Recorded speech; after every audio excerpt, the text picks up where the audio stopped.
Сәлем баршаңызға, менің каналыма қош келдіңіздер. Бүгін сіздермен кешкі асқа қанын дайындайтын боламыз.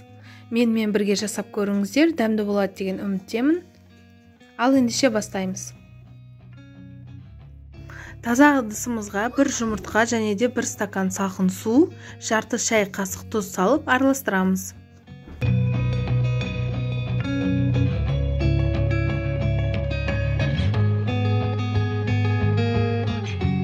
Араластырып болған соң үстіне аз-аздап ұн салатын боламыз. Қамырымыз өте жұмсақ болмау керек. Орташа етіп жасаймыз және де қатты болмау қажет.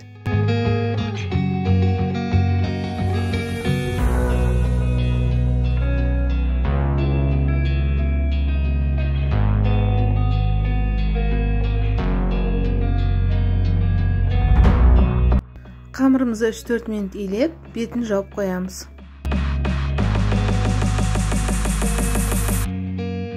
Қамырымыз дайын болғанша салмасын дайындауға кірісеміз.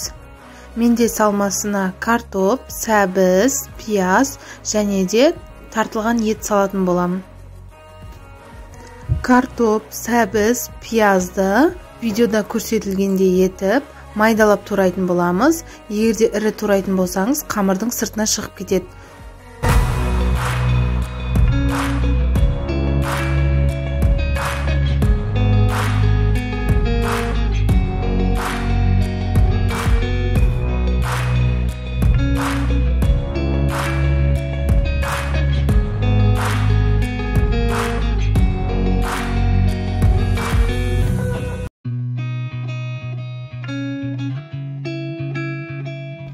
Бөлек бір ыдысымызға тартылған ет, дәмі бойынша тұз, дәмдеуіштер, майда туралған картоп, сәбіз және де пияз салып араластырамыз.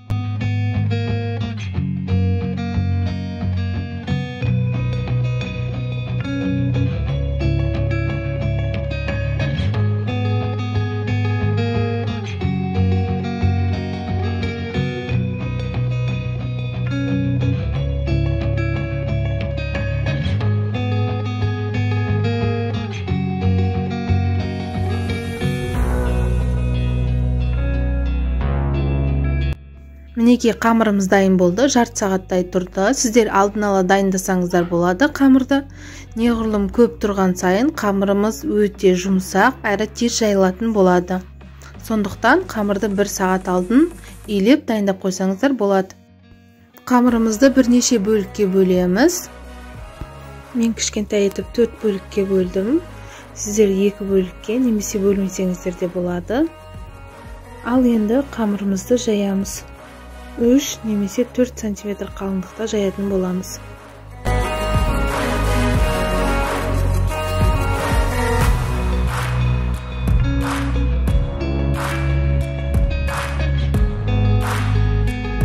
Жайылған қамырымызға сұйық май құйып майлаймыз.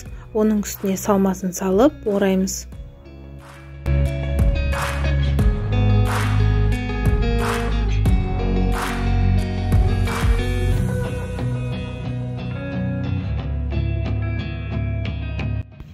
Манты пісіретін арнайы ыдысымызда, яғни мантаваркада астын майлап 40-45 минутта жай отта пісіретін боламыз.